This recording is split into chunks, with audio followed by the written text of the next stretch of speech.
월마트와 아마존 그리고 익스피디아 같은 이런 대형 리테일 온라인 플랫폼 기업들이 자체 스테이블 코인을 도입하겠다라는 방안을 추진하겠다라는 입장이 나왔습니다. 결국에는 비자를 거치지 않고 직접 결제망을 만들겠다는 구상인 건데요.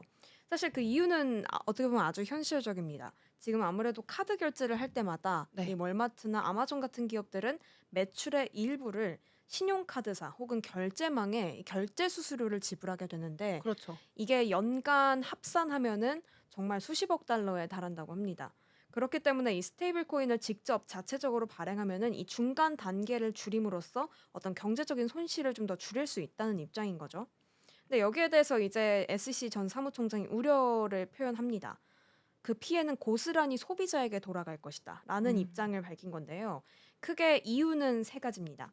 일단 첫 번째로는 소비자 보호 장치가 미비하다라는 점인데요. 만약에 이런 기업들이 스테이블 코인을 발행하게 될 경우 소비자 데이터와 또 금융정보 오남용이 우려가 될 수 있습니다. 실제로 언급해 주셨던 이 지니우스 액트 논의 과정에서는 빅테크 기업들이 이 스테이블 코인을 발행해서 결제 데이터를 수집하고 또 추가적인 서비스를 발행하게 되면은 추가적인 마케팅에 좀 활용될 가능성이 높다. 그리고 타사 판매에도 이용될 수 있다는 문제가 지적되기도 했거든요. 그렇기 때문에 스테이블 코인은 이 중앙은행이 발행하는 화폐가 아니기 때문에 만약에 문제가 생긴다고 하면은 소비자가 누구에게 책임을 묻고 또 어떻게 보상을 받아야 하는지에 대한 문제가 좀 미비할 수가 있습니다. 그렇죠. 아직 미국 내에서 이 스테이블 코인의 지니우스 액트는 상원을 통과했고 하원, 그러니까 입법전의 단계이기 때문에 아까 제가 발의한다고 잘못 표현을 했지만 입법전 단계이기 때문에 만약에 이렇게 월마트나 아마존 같은 이런 기업들이 스테이블 코인에 관련한 이런 발행 서비스를 시작을 하면은 이 소비자 보호라든지 그리고 아직까지 규제의 사각지대에 있다라고 보시면 되니까 그런 부분에서 굉장히 시장이 우려감을 표하고 있는 것 같아요. 사실 이게 지금 민간 기업이 스테이블 코인을 발행하고 통제할 경우에는 이 통화 정책이나 금융 안정에 대해서 좀 불안할 수 있다라는 소지가 있는 부분이거든요.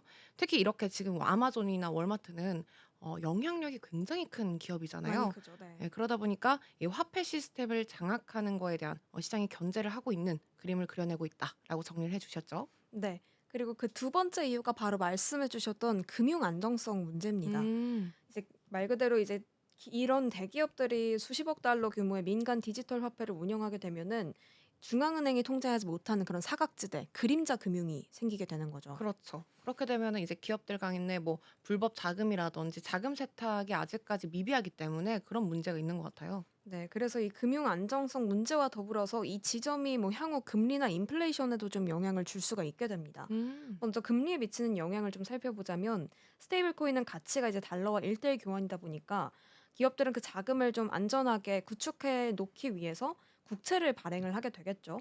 그렇게 되면 이 단기 국채에 대한 수요가 늘어나면서 단기 금리는 조금 내려가는 방향이 연출이 될 수도 있고요. 또 스테이블 코인이 퍼지게 되면 돈도 빨리 돌기 때문에 이 회전 속도가 높아지면서 단기적으로는 경제 입장에서 좀 좋게 바라볼 수 있겠지만은 결국에는 물가 상승 압력을 또 자극할 수 있는 부분이기도 합니다.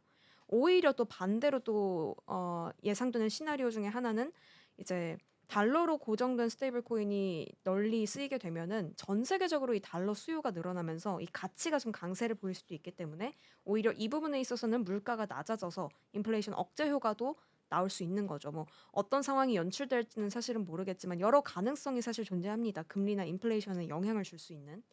이런 부분들이 이제 두 번째 문제 제기였고요. 마지막 세 번째 이유는 이제 데이터 독점에 대한 문제입니다. 말씀해 주셨더니 정말 공룡 기업이거든요. 아마존이나 네. 월마트들이.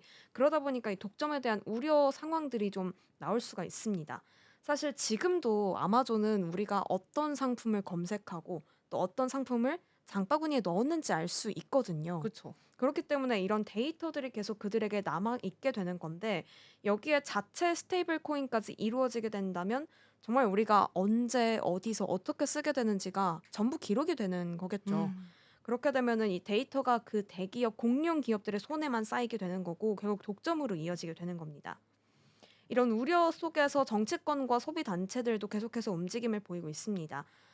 엘리자베스 워렌 상원 의원은 스테이블 코인을 통한 민간 화폐 발행은 소비자 위험을 키운다라면서 또 우려감을 한 번 더 표현했고요. 소비 단체들은 이 기업들이 금융 기능까지 통제하게 된다면 시장 경쟁과 민주성 자체가 돈의 민주성 자체가 위협받는다라는 우려를 또 표시하기도 했습니다. 물론 이 프로젝트에 기대를 거는 시선도 있습니다. 만약 이 결제 시스템을 도입하게 될 경우 아마존과 월마트는 아무래도 연간 한 100억 달러 수준의 수수료를 더 절감할 수 있는 기회라고 하기도 하거든요. 오. 그렇기 때문에 뭐 그렇게 되면 거래 속도도 빨라지고 소비자 리워드로 이어지는 어떤 소비자가 이득을 볼 수 있는 상황도 충분히 나올 수 있는 거겠죠. 네. 이렇게 기대와 우려가 좀 나오고 있는 가운데 결국에는 법적 규제가 좀 핵심 쟁점일 것으로 음. 보입니다. 이 지니우스 액트가 어떤 형태로 통과되느냐에 따라서 금융시장이 달라질 것이고요. 또 규제와 어떤 기술의 균형이 가장 중요할 것으로 보이는 상황입니다. 아마존이나 월마트처럼 이렇게 경제 영향력이 큰 기업에 있어서 화폐 시스템까지 장악하는 거에 대한 견제 심리는 존재하겠지만 그래도 스테이블 코인의 유동성적인 면에서는 나쁘지 않은 쟁점입니다. 사실 비자도 지금 스테이블 코인을 이미 시행을 하고 있기 때문에 이런 부분들 특히 이 우리가 지니우스 액트가 입법 전 단계이기 때문에 기업들이 슬슬 눈치를 보면서 시장에 들어오고 있다라고 보시면 되겠습니다.